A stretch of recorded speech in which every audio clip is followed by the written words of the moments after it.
तत्पुरुषाय विद्महे ॐ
मंडळी आपले मोबाईल सायलेंट मोडवर ठेवा, कारण व्हिडिओ शूटिंग चालू आहे तर त्याच्यात डिस्टर्ब नको व्हायला.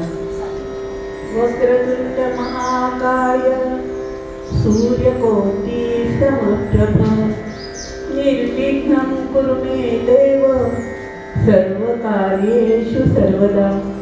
नमस्कार मंडळी, आपण आपल्यासाठी या उपक्रमात मेरे सुर और मेरे गीत या कार्यक्रमाचं स्वागत करताना आम्हाला म्हणजे सांस्कृतिक कमिटीला खूप आनंद होत आहे. आपल्याकडे वेगळ्या वेगळ्या क्षेत्रात कामं केलेली टॅलेंट असलेली खूप जण आहेत. त्यांनी त्या क्षेत्रातले अनुभव आजच्यासारखं काही सादरीकरण करावं अशी आपणा सर्वांना आग्रहाची विनंती करते. दुसरं सांगायचं म्हणजे आपल्याला बाहेरचे पण कार्यक्रम करायचे आहेत, तेव्हा तुमच्या ओळखीचे काही कलाकार काही कार्यक्रम असतील तर त्यांचे फोन नंबर त्यांची माहिती अवश्य द्या. आपण ते सुद्धा कार्यक्रम करू. आता आजच्या कार्यक्रमाकडे वळूया. श्री खाडीलकर यांना आता आपण ओळखतोच, तेव्हा त्यांचा अकॅडमिक परिचय मी आपणाला करून देते. श्री अरुण खाडीलकर यांनी काशी हिंदू विश्वविद्यालयातून ग्रॅज्युएशन केलं आणि नंतर 1964 मध्ये काशी विद्यापीठातून समाज विज्ञान या विषयात MA ची पदवी मिळवली. समाज विज्ञानाशी निगडित शोध कार्य, प्रकल्प नियोजन व कार्यान्वयन, मूल्यमापन आणि प्रशिक्षण अशा सर्व बाबतीतला बराच अनुभव त्यांच्याकडे आहे. Tata institute of social sciences, national association for blind, plan international sight saver यांच्यासाठी खाडीलकरांनी खूप काम केलं आहे. एड्स प्रतिबंधासंबंधी राष्ट्रीय आणि राज्यस्तरीय अशा नॅको आणि MSACS या संस्थांबरोबर त्यांनी काम केले आहे. त्याचप्रमाणे महाराष्ट्र राज्याच्या जलस्वराज्य प्रोजेक्ट आणि सॅनिटेशन पायलट प्रोजेक्टच्या कामातही त्यांची इन्व्हॉल्वमेंट होती. कविता व गीत लेखन, गायन व नाट्य अभिनय हे त्यांचे आवडीचे छंद. हे छंद त्यांनी आपला व्यवसाय सांभाळून जपले आहेत.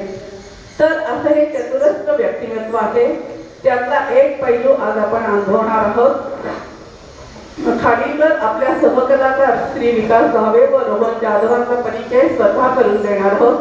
आज मौसमी सुहाना आहे, तर ऐकूया मेरे सुर और मेरे गीत. नमस्कार. कार्यक्रमाचे स्वरूप काय आहे याच्याबद्दल थोडंसं सुरुवातीला बोलणं आवश्यक आहे. माझं नाव अरुण खाडीलकर, जसं आपल्याला सांगण्यात आलं. मी आपल्यापैकीच एक अथर्षीय नेते आहे आणि जवळजवळ 25 वर्षापूर्वी अगदी ह्याच्याच असाच पण अगदी एक छोटा कार्यक्रम शैलानी म्हणजे माझ्या मिसेसनी आमच्या कुटुंबात घडवून आणला होता. ज्यावेळेला मी 50 वर्षाचा झालो त्या माझी जेवढी रोमॅन्टिक गाणी आहेत हिंदी आणि मराठीतली ती तिने स्वतः लिहून गायली. त्याचा एक चांगला अल्बम तयार केला आणि त्याचं त्याला म्हणतात उद्घाटन म्हणा किंवा विमोचन हे जे आहे आमच्या कुटुंबांच्या नातलगांच्या मधून केलं. असा एक छोटासा सोहळा आमच्याकडे झाला होता. आज ठीक 25 वर्षानंतर या माझ्या वयाची 76 वर्ष पूर्ण झालेली आहे, तेव्हा मला अशी संधी मिळाली की एक मोठ्या कुटुंबात माझा हा कार्यक्रम आता आज होतोय. आता सगळं एक मोठं कुटुंब आहे माझं, त्याच्यात मला हे माझं भाग्य आहे असा कार्यक्रम सादर करण्याची मला संधी आहे. आज इथे काही निवडक स्वरचित कविता व गाणी वाचन व गायन या स्वरूपात मी सादर करणार आहे. या सर्व कार्यक्रमात आपलं मनापासून स्वागत तर आहे आणि मला आशा आहे की मलाही तुमच्याकडनं प्रोत्साहनाची दाद मिळेल. सर्वप्रथम रे गणेशा ते दिशा अज्ञान सरू दे या माझ्या स्वरचित प्रार्थनेपासून आपण कार्यक्रमाची सुरुवात करू.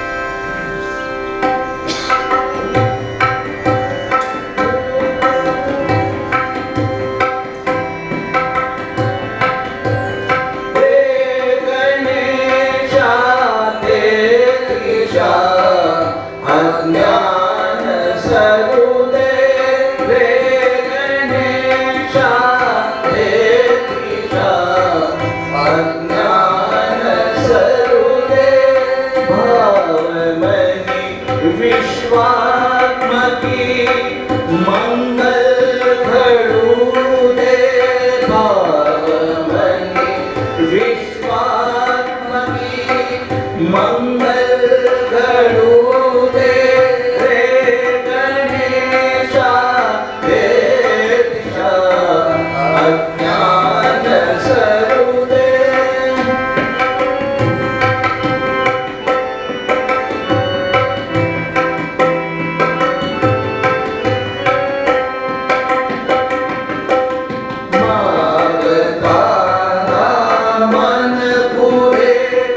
निर्मल सूरे मागताना मन पुरे निर्मल सूरे लोभ भय अनासनेचे कर्ण सूते लोभ भय अनवासनेचे कर्ण सूते हे कसे होईल याची बुद्धी दे दे गणेशा दे दिशा अज्ञान सरू दे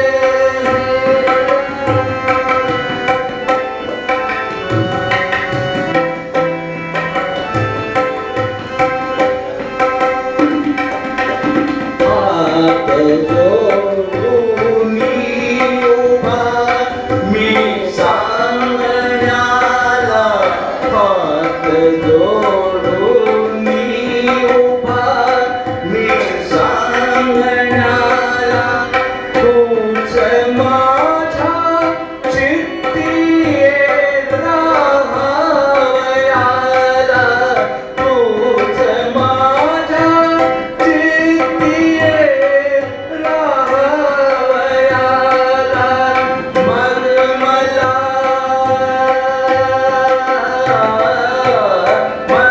मला काही नको चिंतामणी दे दे गणेशा दे दिशा अज्ञान सरू दे दे गणेशा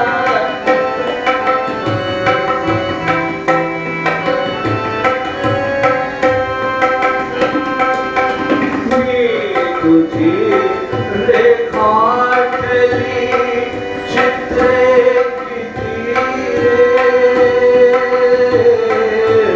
मी तुझी रेखाटली चित्रे किती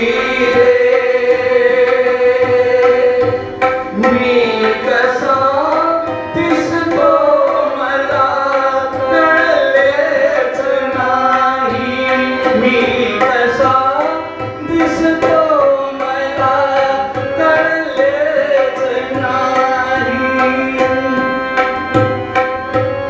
आरसा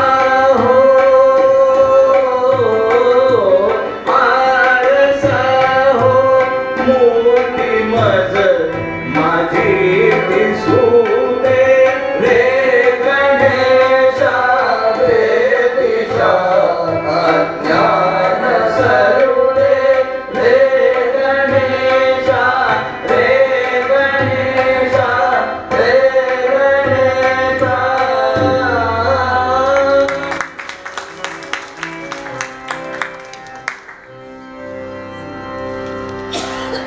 थोडक्यात ओळख करून देतो हे आहेत विकास भावे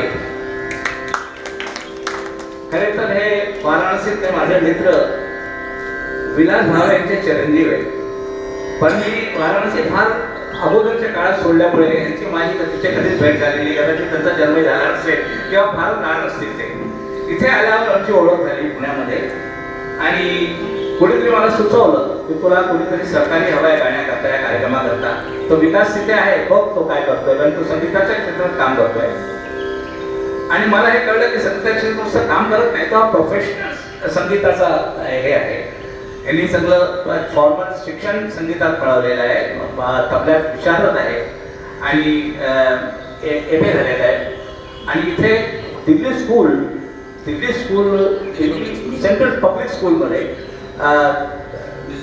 म्युझिक टीचर आहे तो, आणि गेल्या 14 वर्षापासून तो अध्यापनाचं काम तिथे करतोय. इतका अनुभव आहे. त्याच्याशिवाय स्वतंत्र कार्यक्रम तो करतोय. नुसते स्वतंत्र कार्यक्रम तर करत असं तर आहेच तिथे. त्यांच्या मोठ्या मोठ्या गुरूंच्या हातून त्याचं शिक्षण झालेलं आहे, त्याला विद्या मिळालेली आहे. त्यांची नावं सांगायची तर आपण बरेच लोक त्याला ओळखत असाल. पंडित बबनराव हळदणकर आहेत, त्यानंतर पंडित विकास व अरुण कशाळकर आहेत, आणि विदुषी सुनीती खाडेकर, पंडित काशीनाथ खांडेकर हे वाराणसीचे. हे शिष्य आपण किशन महाराज ऐकलं असेल. किशन महाराजचे अनोखेलाजींचे शिष्य अनोखेला आणि माझे सगळ्याचे गुरु पंडित काशीनाथ खांडेकर. काशीनाथ आणि खांडेकर माझे गाण्याचे पहिले गुरु म्हणजे पंडित सतीश इंदुरकर, खैरागड डिस्ट्रिक्टमध्ये राहते. विकासचे कार्यक्रम कर्नाटकात झालेले आहेत, चंदीगडमध्ये झालेले आहेत, मध्य प्रदेशात झालेले आहेत, आणि चांगला परफॉर्मर म्हणून तो या क्षेत्रात ओळखला जातोय. इतकं असून सुद्धा तो मला साथ करण्याकरता आला आहे. माझं भाग्य आहे, कारण असे लोक जे आहेत हे आमच्यासारख्या लोकांची साथ करायला कधी अवेलेबल नसतात. हे मोठ्या लोकांबरोबर वाजत असतात, पण त्यांना एक आमचं स्नेहाचं नातं, पुन्हा आमच्या गावावाले एक वेगळं नातं असतं. त्याच्यामुळे हे शक्य झालं. आणि तो नुसता एकटाच आला नाही, तर तो आपल्याबरोबर रोहनला घेऊन आला. रोहन जो आहे त्याचा शिष्य आहे, त्याच्या बरोबर असतो, तो त्याकडनं शिकतोय, त्याला पण आपल्या बरोबर घेऊन आला. आता माझ्याबद्दल थोडक्यात सांगायचं होतं. माझा वेगळा व्यावसायिक आणि शिक्षण शैक्षणिक त्याचा ओळख झालेलीच आहे, आणि त्याची आज इथे गरज पण नाही, ओळखू त्याचा आता उल्लेख करत नाही. पण माझ्याकडे काव्य करणं, कविता करणं, अभिनय, गाणं या सगळ्या गोष्टी उपजत आहेत. मी कुठेही मला शिक्षण घेतलेलं नाही, कुठलेही फॉर्मल एज्युकेशन मला ऍक्टिव्ह नाही. म्हणजे माझे गुरुचं कोणी तानसेन नसून कानसेन हे माझे गुरु आहेत. हे सगळं जे संगीत आहे, इव्हन काव्य सुद्धा ऐकून ऐकून ते कसं रिप्रोड्यूस करता येईल परत, ह्याची बराबर उर्मी असायची नाही, आणि त्या उर्मीपोटी हे सगळं लिखाण होत गेलेलं आहे. या लिखाणाचं वैशिष्ट्य थोडंसं आत्मस्तुतीचा भाग येतो, पण काय करणार, मला टाळता येत नाही. जनरली काय असतं, लोकांना प्रेरणा लागते, कुठेतरी त्यांना प्रकाशात यायला लागतं. 4 पुस्तकं छापून झालेली म्हणजे मग त्यांना वाटतं की आपण आता मोठे झालो, आता पण लिहावं. माझ्या बाबतीत तसं काही घडलं नाही, कारण माझा सगळा जो विचार आहे तो सर्जनशीलतेमध्ये होता, क्रिएटिव्हिटीमध्ये होता. सगळं लक्ष जे होतं, सगळं फोकस आहे नवीन नवीन करत जावं, लिहित जावं याच्याकडे होतं. त्याचं मार्केटिंग करणं किंवा लोकांसमोर घेऊन जाणं, याच्या या बाबतीत मी तसा आळशीच राहिलो. आता प्रशंसा म्हणाल तर प्रशंसा मलाही वाटते. माझ्या कवितांना दाद मिळावी असं कुठल्या कलाकाराला वाटतं, आणि तसे मलाही वाटतंय. म्हणजे मी स्वांतय सुखा वगैरे सगळे मोठे शब्द वापरणार नाही, पण इतकं असून सुद्धा ह्या असं प्रचार करावा, बाहेर जावं, ह्याच्या बाहेर पडावं, किती ऊर्जा किंवा ती उर्मी माझ्यात नसल्यामुळे कारण ते घडलेलं नाही. तेव्हा दोष कोणाचाच नाही. तरी काही गोष्टी सांगण्यासारख्या आहेत, ती ओळखीचा भाग आहे म्हणून सांगतोय, नंतर तशी त्याची गरज नाही आहे. माझ्या हातून 2 पुस्तकं लिहून झालेली आहेत, संगीताशी संबंधित नाही, अध्यात्माशी संबंधित 2 पुस्तकं. एक स्वतः मी लिहिलेलं आहे, जीवन डोळे नावाचं एक पुस्तक. ते जीवन डोळे पुस्तक आहे, जे कृष्णमूर्तींचं मी वाचन केलं, बऱ्यापैकी वाचन झालं. त्यांचं नंतर एक पुस्तक निवडलं, फ्रीडम फ्रॉम द लोन. त्या पुस्तकाला वाचत गेलो आणि त्याच्यातनं जो बोध होत गेला, तो बोध मी मला जसा उमजला त्या पद्धतीने मी दोह्यामध्ये अभिव्यक्त केला, आणि मग त्याचं प्रेम केलं. म्हणजे माझं पुस्तक हे कृष्णमूर्तींचं परिचयाचं पुस्तक आहे असं मी क्लेम करू शकत नाही. तर मला जे उमजलेलं आहे ते मी लिहिलेलं आहे. कृष्णमूर्ती कसे आहेत किंवा नाही हे कृष्णमूर्तींनाच माहीत असेल, कोणालाही माहीत असेल. दुसरं इंग्रजीतून एक दुसरं पुस्तक ज्या लिव्हिंग टुगेदर प्रकाशित झालं, तेही कृष्णमूर्ती आणि माझे दुसरे सहकारी होते जाधव, ते आणि मी असे आम्ही दोघांनी मिळून ते पुस्तक हे केलं. ते सोमय्या पब्लिकेशनने पब्लिश केलं. ते आपल्या हिंदुस्थानाच्या सगळ्या लायब्ररीत अवेलेबल आहे. तिसरी गोष्ट साहित्याशी तिकडे कशी घडली की लाल बहादूर शास्त्रींची जी बायोग्राफी आहे मूळ इंग्लिशमध्ये, त्याचं ट्रान्सलेशन मराठीतही झालेलं आहे, आणि हिंदीमध्ये जे ट्रान्सलेशनचा उपक्रम होता त्या उपक्रमात मी सल्लागार म्हणून होतो, कारण मी बरंच सहकार्य केलं त्याच्या सगळ्या एडिटिंगमध्ये ह्याच्यामध्ये. त्याच्यामुळे तेव्हा त्या अनुवादकांनी म्हणजे शंकर लेणे यांनी माझ्या नावाचा विशेष उल्लेख केला आहे त्या पुस्तकामध्ये, आणि जरुरीपेक्षा जास्त मला विशेषण जोडलेली आहे. आणि ते आहे पांढरा थोडक्यात. त्या पुस्तकाचं अनावरण त्याला म्हणतो पण रिलीज झालं ते सन 2000 मध्ये. लालबहादूर शास्त्री त्यावेळेला प्राईम मिनिस्टर होते, त्यांच्या हातून ते पुस्तक हे झालेलं आहे. सॉरी, अटल बिहारीच्या हातून ते अटल बिहारीच्या हातून ते पुस्तक आहे रिलीज झालं. आजचा हा कार्यक्रम जसं मगाशी सांगितलं शहराच्या पुढाकारांनी आणि अथश्रीच्या सांस्कृतिक कमिटीने ज्या स्वीकार केलाय माझं निवेदन, त्यामुळे हा शक्य झालेला आहे. इथे सादरीकरणात माझ्याकडून प्राधान्य जे आहे ते शब्दांना असेल. जरी मी गात असलो, गाऊ शकत असलो थोडंफार, तरी मी शब्द जो आहे किंवा इम्फेसिस माझी जे उच्चाराकडे असेल ती शब्दांकडे जास्त असेल. स्वरांना थोडंसं बाजूला करून किंवा जो साऊंड आहे त्याला मी दुय्यम महत्त्व देऊन जे आहे ते शब्दांकडे जास्त फोकस करेन. कारण माझ्या कविता समजून घ्यावा हा माझा हेतू आहे. गाणं तर काय मी नाही म्हटलं दुसरा कोणी म्हणू शकेल या कवितांना, तसं काही विशेष नाही म्हणजे. तेव्हा त्या आशयाकडे माझा जास्त भर आहे. चाल, ठेका, आवाज कवितेच्या सपोर्टसाठी आहे. जरी पुष्कळ गाणी जवळजवळ 10 गाणी आहेत जी चालीमध्ये बांधलेली आहेत. चालीत बांधली असली तरीही मला वाटलं की तुमच्याशी माझा संवाद होतोय, माझं तुमचं एक अंडरकरेंट इंटरॅक्शन चालू आहे. तर त्यावेळेला मी कदाचित चालीकडे दुर्लक्ष करून त्याच्या बाहेर येऊनही तुम्हाला कवितेचा अर्थ समजवण्याचा प्रयत्न करेन. कारण अशा तऱ्हेचं प्रयोगक्षण संगीताच्या कार्यक्रमात होत नाही. कारण लोकसंगीतामध्ये बसलेलं गाणं बसलेल्या पद्धतीने म्हणायचं असतं, पण इथे तेवढं मी स्वातंत्र्य घेणार आहे.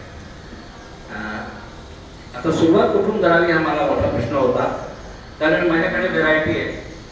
तर कुठली गोष्ट लोकांना पहिले द्यावी आणि पहिले लोकांना आवडेल हा माझ्यापुढे मोठा प्रश्न होता.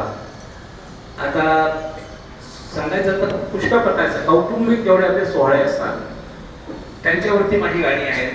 रोमांटिक गाणी पुष्कळ आहेत, हिंदीत आहेत, मराठीत आहेत. अध्यात्माची पण मी कल्पना मांडलेल्या आहेत माझ्या कवितातून.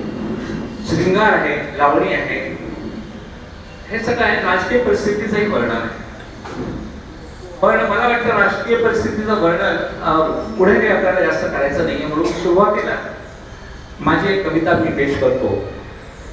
ही कविता आहे जेव्हा आपल्या स्वातंत्र्याला 50 वर्ष झाली होती तेव्हाची ती कविता आहे. ओव्हरऑल परिस्थिती काही अशी फार बदललेली नाही आपल्या देशाची. फक्त काय काही वेगळ्या पद्धतीचे बदल होत असतात, काही प्रगती झालेली निश्चितच झालेली आहे. पण जी मूळ गोष्टी आहेत त्यांचा बदल झालाय की नाही हे तुम्ही बघा. मी तर त्याच्याबद्दल जजमेंट करणं पण बरोबर नाही. पण मला 50 वर्ष झाले असताना मला जे जाणवलं त्यावेळेला जी लिहिली होती ही कविता मी नंतर मुंबईचे जेवढ्या नॅशनलाइज बँका आहेत त्यांचे हिंदीचे डिपार्टमेंट असतात, हिंदीच्या प्रमोशन करतात, त्यांच्याकडे एक स्पर्धा होती. त्या स्पर्धेमध्ये मी माझी एंट्री दिली होती आणि ती कविता पुढच्या मुंबईत तिला पहिलं पारितोषिक मिळालं माझ्या कविता. ती आता मी म्हणणार आणि नंतर गव्हर्नरच्या हातून त्याला सत्कार पण झाला. ही अशा प्रकारची कविता आहे. उभारच्या प्रयत्न बांधतो. 5 दशक से पिंजड़े का बस द्वार खुला है. आपलं स्वातंत्र्य म्हणजे काय? मराठी हिंदी दोन्ही मिक्स करून बोलतो मी. आपलं स्वातंत्र्य म्हणजे काय आहे हे सांगण्याचा मी प्रयत्न केलाय. तर 5 दशक से पिंजड़े का बस द्वार खुला है और बिन पंखों का पंछी उसमें पड़ा हुआ है. फक्त दार उघडलंय म्हणून स्वातंत्र्य उत्सव आपण करतोय. पण तो जो पक्षी आहे जो उडायला पाहिजे होता बाहेर तो अजून तिथेच पडलाय. कारण त्याचे पंख जे आहेत त्याच्यात तो फुटलेलीच नाही. यहाँ गरीबी गाना गाय आजादी. गरीबी हेच मोठं बंधन आहे. ते बंधन आजादीचं गाणं गात आहे की कुठं उपहास आहे. यहाँ गरीबी गाना गाय आजादी के हर दिन हर पल डगर चले जो बर्बादी के. हाथ युवा का बेकारी से सड़ा हुआ है और 5 दशक से पिंजड़े का बस द्वार खुला है. हर मजहब से ऊंचा उठकर संविधान है. हर मजहब से ऊंचा उठकर संविधान है पर 2 मजहब के बीच देश का ही विधान है. धर्म यहाँ सर पर सवार बन खड़ा हुआ है. 5 दशक से पिंजड़े का बस द्वार खुला है और बिन पंखों का पंछी उसमें पड़ा हुआ है। भेदभाव के बैरी, जो लोग समता की बात करते हैं और चाहते हैं कि भेदभाव नहीं होना चाहिए, कल्पना बहुत अच्छी है, लेकिन इस कल्पना को साकार करने के लिए जो कोशिशें होती हैं, उस कोशिश से परिणाम बिल्कुल उल्टा होता है। भेदभाव के बैरी बस सद्भाव भेद दे। जो नारे लगाते हैं, असमानता के खिलाफ जो आवाज उठाते हैं, उस आवाज से लोगों के बीच की जो सद्भावना है वो टूट जाती है। भेदभाव के बैरी बस सद्भाव भेद दे, अंतर को अंतर के नारेबाज छेद दे। हर दीवार पर नारा कोई चढ़ा हुआ है और 5 दशक से कीड़े का बस द्वार खुला है और बिन पंखों का पंछी उसमें पड़ा हुआ है। रोज किसी का जन्म किसी का स्मरण मनाते, रोज किसी का जन्म किसी का स्मरण मनाते और आदर्शों पर चलने की बस टेप बजाते, आदर्शों पर चलने की बस टेप बजाते। कार्यक्रमों से इन्हीं देश का जुड़ा हुआ है और 5 दशक से पीड़े का बस द्वार खुला है और बिन पंखों का पंछी उस पर पड़ा हुआ है। रटे रटाए भाषण से हम ऊब चुके हैं। तेच ते स्टीरियोटाइप भाषण नेत्यांचा ऐकून आता ऊब चुके हैं। रटे रटाए भाषण से हम ऊब चुके हैं और ऊंची ऊंची बातों में हम डूब चुके हैं और कड़े परिश्रम का नारा बस खड़ा हुआ है और 5 दशक से कीड़े का बस द्वार खुला है और बिन पंखों का पंछी उसमें पड़ा हुआ है। त्याच्यानंतरच्या काळात मी कवितेमध्ये आणखी 2-3 स्टँजा ऍड केले। जशी परिस्थिती मला दिसत गेली तसं मी त्याच्यामध्ये एक जसं इलेक्शन लावतात ना तसं एक इलेक्शन आहे। ये चुनाव मतदान नहीं वोटों की मंडी, ये चुनाव मतदान नहीं वोटों की मंडी, लोकतंत्र पर सवार यहाँ हिंसा की चंडी। नेता का कद बवना पोस्टर पड़ा हुआ है और 5 दशक से कीड़े का बस द्वार खुला है और बिन पंखों का पंछी उसमें पड़ा हुआ है।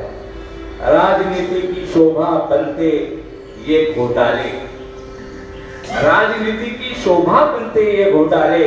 हर पार्टी ने अपने घर में गुंडे पाले, हर पार्टी ने अपने घर में गुंडे पाले। बहुपेरों का सर कलंक से मढ़ा हुआ है और 5 दशक से कीड़े का बस द्वार खुला है, बिन पंखों का पंछी उसमें पड़ा हुआ है। 5 दशक।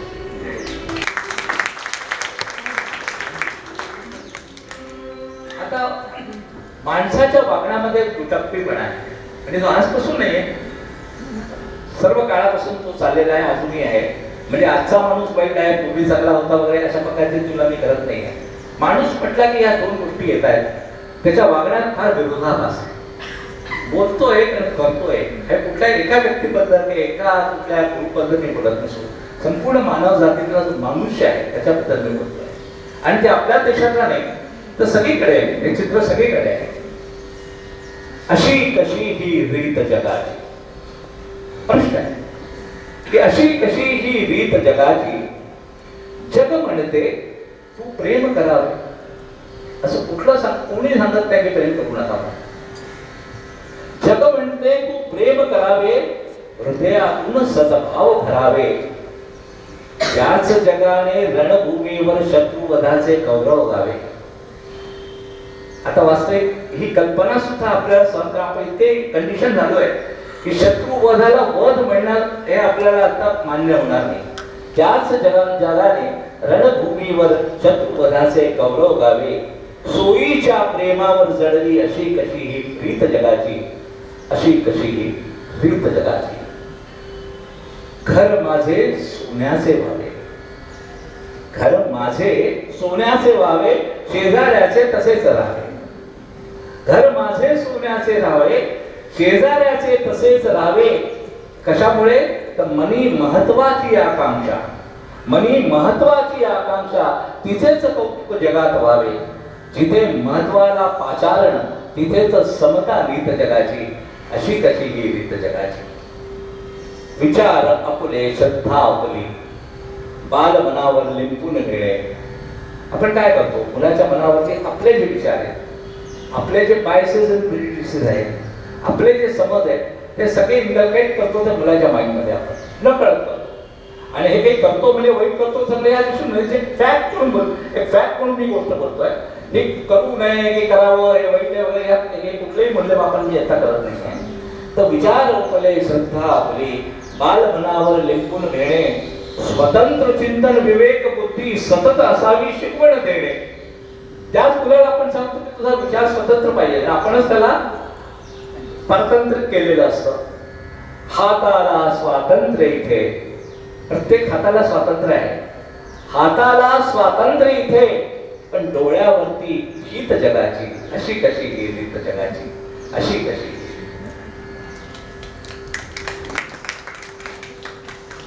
आता या कवितेनंतर प्रत्येकाच्याच जीवनात घडत असतो, काही नवीन नाही आहे. पण एखादी छोटीशी घटना बऱ्याच आपल्या जीवनात घडते, पण त्याच्यातली एखादी घटना आपल्या मनावरती फार मोठा इम्पॅक्ट करून जाते. इतका इम्पॅक्ट होते की आपण असंही होतो, आपल्याला वाटतं की आपल्या मनाची जी भावनांची अभिव्यक्ती आहे ती आता इथेच करायला पाहिजे. तसे आमच्या शेजारी आमच्या शेजारच्याकडे एक पाहुणी आली होती, तरुण मुलगी होती, पाहुणी होती आणि चांगली होती, तसं काही प्रॉब्लेम नव्हता, म्हणजे आपण नॉर्मल बघतो तसं होतं. अचानक एक दिवस, कालपर्यंत ती मुलगी मला दिसलेली वाटेत जाताना, आज कळलं की आज सकाळी ती गेली. आता वास्तविक अशा घटना नेहमी होत असतात, हा काय आम्ही काही आज माझा अनुभव काय ते नवीन नाही, प्रत्येकाच्या जीवनात असतो. पण त्यावेळेला मला इतका इम्पॅक्ट झाला त्या घटनेचा की लगेच वाटलं काहीतरी लिहावं आणि मी लिहून काढलं त्या क्षणात. आणि अशा प्रकारे ज्या कविता लिहिल्या जातात ना त्यालाच कविता म्हणतात. आणि बाकी जेव्हा आपण बुद्धी वापरून कुठली गोष्ट करतो त्याला कारिगिरी म्हणतात. ती कविता नसते, ती कारिगिरी असते. ते गीतामध्ये सुद्धा कविता असते, नसते असं नाही, पण बऱ्याच वेळेला कारिगिरीचा भाग जास्त असतो. मालूम न था, हिंदी आहे, तक्रार आहे देवाशी कि मालूम न था भगवान इतने बेरहम हो गए. मालूम न था भगवान इतने बेरहम हो गए कि मौत का पक्षी से मासूम को दोगे, उबने वालों को जीने का जहर दोगे और जिंदगी में खेलने वाला उठा लोगे. शाख से गिरकर जो माटी चूमना चाहे उस लुढ़कते फूल को तुम उम्र दे दो. शाख से गिरकर जो माटी चूमना चाहे उस लुढ़कते फूल को तुम उम्र दे दोगे और शाख पे खिलकर जो मौसम को सजा देगी उस कली को तोड़ माटी में मिला दोगे. दुआ करते हो, क्या करते हो? दुआ करते हो, सुनते हैं, क्या दुआ दे? दुआ करते हो, सुनते हैं, क्या दुआ दोगे? किसी को जिंदगी देकर तुरंत ही मौत दे दोगे. तो आखिर कब तलक मनहूस रोती जिंदगी दोगे? तो आखिर कब तलक मनहूस रोती जिंदगी दोगे? मौत के डर से सिहरती जिंदगी दोगे. कुठवर देशील मृत्यू भयाने थरथरते जीवन तू मजला, क्षणिक सुखाने गंध झालेल्या जीवनात मृत्यू तू मजला. आता हे मृत्यूबद्दलचं गाणं देवाकडे पाहण्याची एक पद्धत सहज निर्माण झाली आहे, एक ज्याला आपण डायलॉग म्हणतो. तर देवाशी हा एक छोटासा डायलॉग होता. पण ज्या विशिष्ट समाजामध्ये जे तिरस्कृत लोक असतात त्या मेन स्ट्रीम पासून बाहेर पडलेले असतात आणि ते द्वेषाने त्यांच्या दुःखामुळे त्यांना ज्या वेदना झालेल्या असतात, त्यांच्यावर अन्याय झालेला असतो, तर द्वेषाने पेटून काहीतरी लिहितात. बरेच असे मराठीतही हिंदीतही असे खूप मोठे मोठे लेखक आहेत आणि त्यांच्या खरंच कविता खूप चांगल्या आहेत आणि वारंवार वाचाव्या अशा असतात. मला तिथे प्रश्न पडला की आपला एक सर्वसाधारण कुटुंबात आपला म्हणजे जिथे कुठलाही त्रास नाही, अन्याय नाही, मध्यमवर्गीय लोक कसे असतात, अशा लाटणीत माझं सगळं शिक्षण झालं, माझं लहान पोषण झालं, मला तर कुठलाच त्रास नाही. ह्यांना एवढा त्रास होतो नाही असं वाटतं. आपल्याला यांच्या सगळं लिहिता येतं. तेव्हा मला कळलं की कवी ही एक वेगळी जात आहे. कवी जो आहे त्याला प्रत्येक अनुभव स्वतः नाही घ्यावा लागला. पुष्कळ वेळेला दुसऱ्यांच्या अनुभवाची समानुभूती जरी झाली तरी आपल्याला काव्य सुचतं आणि लिहावंसं वाटतं. त्याचे समाजापासून टाकलेली माणसं आहेत. आपल्याला स्वातंत्र्य मिळालं, आपल्या देशाला स्वातंत्र्य मिळालं, पण स्वातंत्र्य मिळाल्यानंतर सुद्धा प्रत्येकाच्या हातात एक पिंजरा होता. ज्या लोकांना स्वातंत्र्य मिळालं त्यांच्या हातात एक पिंजरा होता आणि त्या पिंजऱ्यात काही दुसरी माणसं होती. त्यांना काही स्वातंत्र्य मिळालेलं नाही. पिंजरे घेऊन लोक मोठ्या पिंजऱ्यात तर बाहेर आले, पण जे लोक बाहेर आले त्यांच्या हातात अजून पिंजरे तर त्यात माणसं आहेत. ही मूळ कल्पना माझ्या डोळ्यासमोर आली. तेव्हा एक मराठीत कमी तुम्हाला मी आपली तुलना नाही कुणाशी करत, कुणाच्या लिखाणाशी तुम्हाला साम्य सापडेल याच्यात आणि सगळं साम्य सहजपणे येतं. म्हणजे मी काही कुणाची नक्कल केलेली नाही, पण एक इम्पॅक्ट असतो त्या कवीचा आपल्यावर झालेला इम्पॅक्ट असतो. त्या इम्पॅक्ट मधून आपण लिहित असतो. टाकलेल्या माणसांना परत द्या त्यांचा मुकाम. टाकलेल्या माणसांना परत द्या त्यांचा मुकाम. अजूनही पिंजऱ्यात आहे हा गुलामाचा गुलाम. अजूनही पिंजऱ्यात आहे हा गुलामाचा गुलाम. बांधुनी माझाच जबडा, बांधुनी माझाच जबडा वेडले माझेच अंग आणि तिला माझ्याच हाती आवडण्यासाठी लगाम. बांधुनी माझाच जबडा वेडले माझेच अंग आणि तिला माझ्याच हाती आवडण्यासाठी लगाम.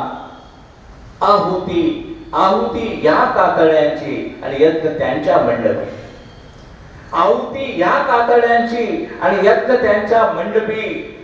यात्रिकांचे पाय धरुणी मुक्त झाले ते हराम. यात्रिकांचे पाय धरुणी मुक्त झाले ते हराम. दान भिक्षेचे पुराणे राजकारण संपले. आता हक्काची जाणीव झाली अशाही लोकांना की तुम्ही किती दिवस आम्हाला दान भिक्षा द्या, आता तो काय संपलाय. दान भिक्षेचे पुराणे राजकारण संपले. संपले आता तुम्हाला जी हुजुरीचे सलाम. हे बरे की आकाश तुम्ही घेतले नाही विकत. हे बरे की आकाश तुम्ही घेतले नाही विकत. तर सूर्य आमच्या वाटणीचा झाला असता निलाम. टाकलेल्या माणसांना परत द्या त्यांचा मुकाम. टाकलेल्या माणसांना.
वेदनेचे सूर मी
विसरू कसा त्या जिवारी वेदनेचा दूर मी विसरू कसा हे जखमले शब्द त्यांचे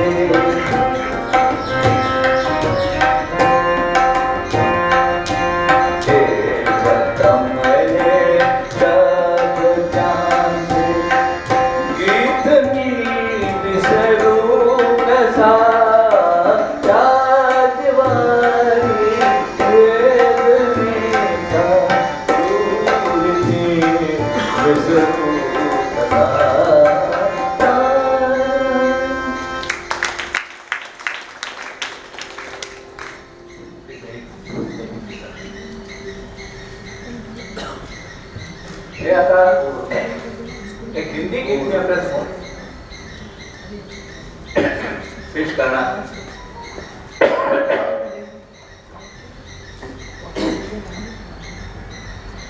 मीरा आणि राधा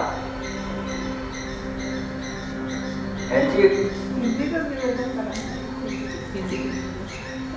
ये जो गीत है ये भी एक अनायास किसी दूसरे के कारण मुझे लिखना पड़ा था. मूलतः ये मेरी कोई प्रेरणा नहीं थी. एक किसी ने कहा था कि इस तरह के गीत की जरूरत है. चिन्मयानंद मिशन आपने शायद सुना होगा.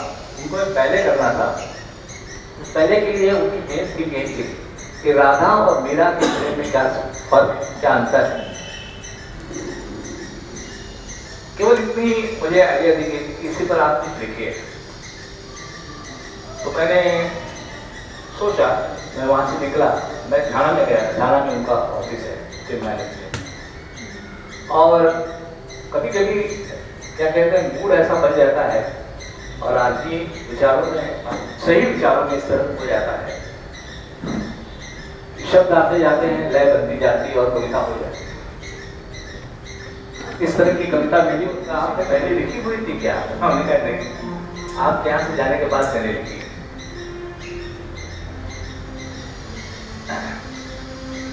मूल कल्पना ऐसी है, कृष्ण का प्रेम दोनों पर था. मीरा पर भी था, राधा पर भी था. तो कृष्ण ही सवाल कर रहे हैं दोनों से कि मैं क्या करूं. मेरी प्रेम, मेरी प्रीति, मेरा स्नेह दोनों पर. वो कहते हैं घुंघरू देते मुझको मीरा,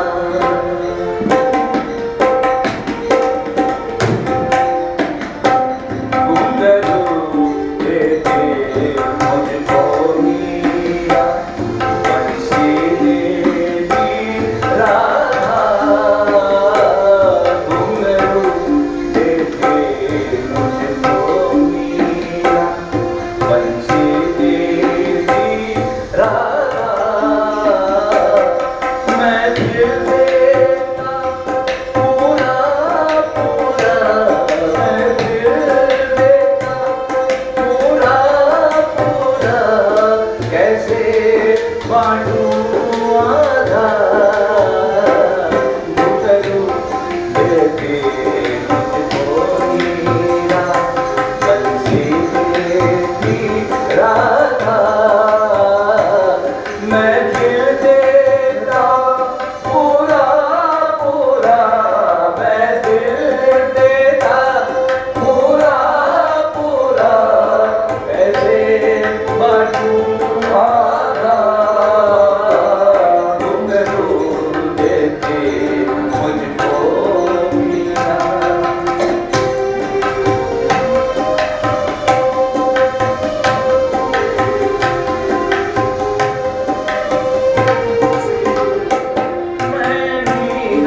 का बिन रूप मगर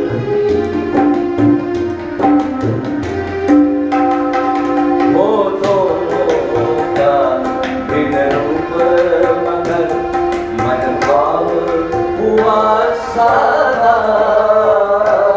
घुंघरू देती मुझको मिया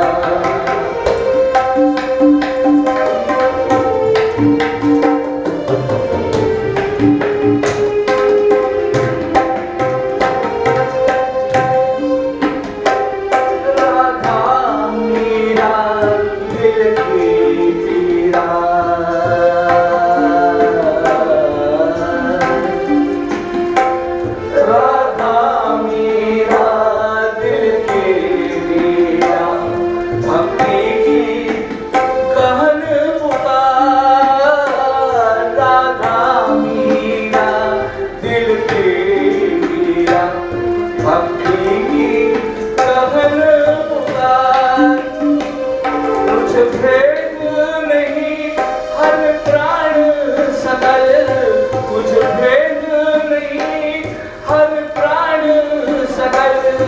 परमारथ शायद जिसने की ऐसी भक्ति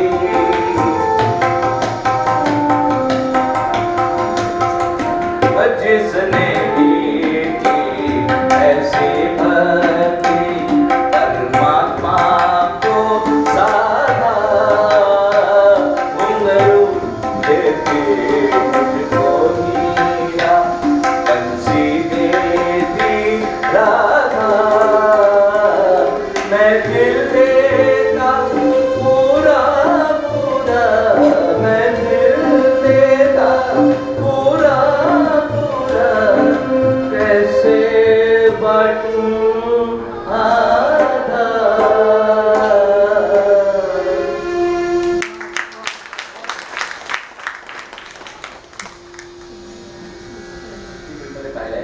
प्रेमाची रोमांटिक गाणी असतात मिलन असतो वियोग असतो प्रेम बंद झाल्यावरची गाणी असतात प्रेमात पडल्यावरची गाणी असतात काही गाणी अशी तुम्ही ऐकली असाल म्हणजे विशेषतः मी म्हणाल काय हरकत नाही साहेब उद्योगाची तुम्ही गाणी ऐकली आहात तर त्याच्या गाण्यामध्ये कुठेतरी तक्रार असायची आणि डायरेक्ट संवाद असायचा प्रेम अलंकार असायचे उपमा असायच्या प्रतिमा असायच्या पण त्याच्यात एक डायलॉग पण असायचा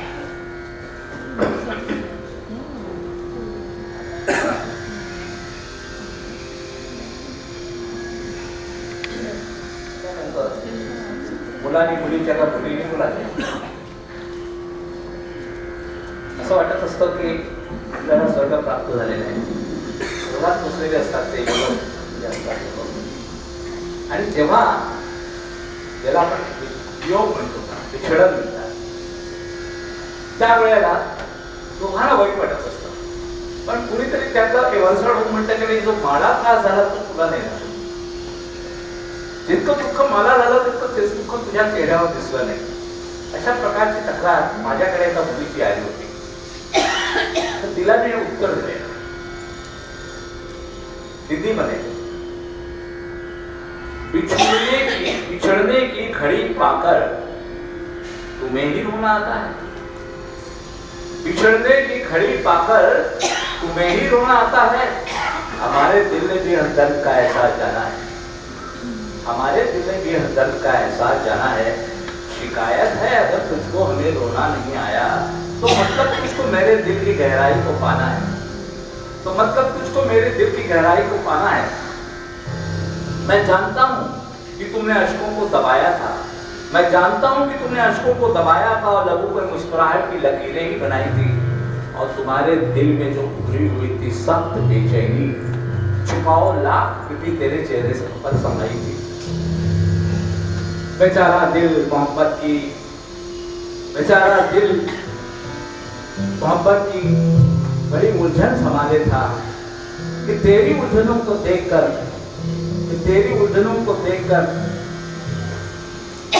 जरा दिल मोहब्बत की उलझन समाने था कि तेरी उलझनों को देखकर मुश्किल न हो जाए कि औरों से बचाकर जिसको खामोशी में डाला है वही उल्फत कहीं अश्कों में डल जाए न हो जाए। कहती हो तो तेरे अश्क का हर्जाना भर दूंगा, कहती हो तो तेरे अश्क का हर्जाना भर दूंगा, मगर ये शर्त है मुझको कभी भी याद न लाना, मगर ये शर्त है कि मुझको कभी भी याद ना लाना। अगर एहसास हो जाए कि तुमने याद लाया था, खुशी से झूम कर मैं अश्कों को अनजाना कर दूंगा। चुनने की घड़ी पाकर तुझे ही रोना आता है। तसंच त्याच्यावरती प्रेम जळलं, त्या माणसाचं कोणी दिसलं तरी त्याच्यावर आपलं प्रेम जळतं, त्याला म्हणतात ट्रान्सफरन्स सायकोलॉजी। तसं ट्रान्सफरन्स होत असतो, त्याच्यावर प्रेम आहे, त्याच्यासारखं दिसणारं कोणी असेल तर त्याच्यावर प्रेम जळतं। वही नजरें वही हलचल वही मुस्कान होठों पर, वही नजरें वही हलचल वही मुस्कान होठों पर, ये कोई और है लेकिन तुम्हारी याद आती है, ये कोई और है लेकिन तुम्हारी याद आती है। ये कितनी बेबसी है कि याद तेरी खो नहीं सकता, हजारों बार सोचा फिर भी मुझसे हो नहीं सकता, हजारों बार सोचा फिर भी मुझसे हो नहीं सकता। न जाने क्यों हमारे सामने वे लोग आते हैं कि जिनमें तेरे साए हैं मगर मैं छू नहीं सकता, जिनमें तेरे साए हैं मगर मैं छू नहीं सकता। नई उम्मीद का हर ख्वाब लेकर मैं भटकता हूँ, नई उम्मीद का हर ख्वाब लेकर मैं भटकता हूँ। सहारे के लिए हर दर पे मैं बस झांक लेता हूँ, बदकिस्मत किसी दर पे है वैसी ही शक्ल दिखती। नया सब भूल कर मैं फिर पुराना दर्द पाता हूँ, नया सब भूल कर मैं फिर पुराना दर्द पाता हूँ। अलग ही क्यों न हो हर नक्श तेरे नक्श से, लेकिन कहने वाले कहते हैं नहीं, दो चेहरे एक जैसे नहीं होते, नक्श में बदल होता है, फर्क होता है। अलग ही क्यों न हो हर नक्श तेरे नक्श से, लेकिन नजर मेरी वही जिसने तुम्हारे ख्वाब देखे, नजर मेरी वही जिसने तुम्हारे ख्वाब देखे हैं। अब पुरानी दास्तां ने नए फूलों को जब देखा, वही नजरें वही हलचल वही अंदाज देखे हैं, वही नजरें वही हलचल वही मुस्कान।